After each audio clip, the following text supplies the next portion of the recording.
Private investigator ng NBI Palawan na si Cedric Caabay ay may ibinulgar na sa pamilyang Galieno. Ngayon na nagtatalo sila mismo ni Richard Ligad kung saan siya ay alagad din mismo ni Richard.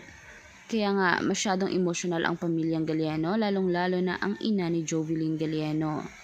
At ika naman, dagdag pa ni Leobert Dasmariñas, marami pa sila at alam naman niya, simula pa lang ay ramdam na niya na ang private investigator ng NBI Palawan ay talagang may kaukulan ding kasabwat dito sa loob ng PNP Palawan.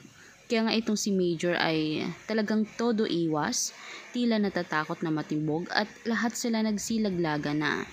Kahit naman si Richard Ligad ay hindi talaga sinasagot na ang mga tawag sa kanya ni Idol Rafi at sinasabing busy lagi ito dahil nga sa mga tanong na iginigisa sa kanya na hindi naman niya masagot-sagot.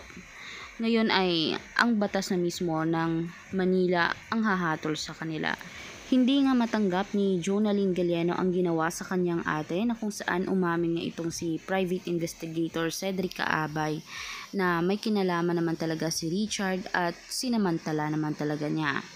Sinamantala niya ang pagkakataon na hindi makauwi ang dalagita at dahil nga sa takot ay hindi na talaga niya ibabalik pa.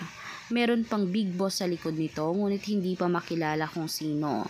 Alam naman natin na mahirap pagkatiwalaan sa ngayon ang mga naglilingkod na sa batas sa Palawan dahil kahit sila mismo ay sabwat pala sa kanilang isinusuring kaso. Kaya sila lang din ang naglolokohan dito. Kaya naman, panatilihin nating nakasubscribe at i-click mismo ang notification bell para lagi kayong updated sa ating future trending videos na ina-upload kada araw. Maraming salamat mga kanetasen.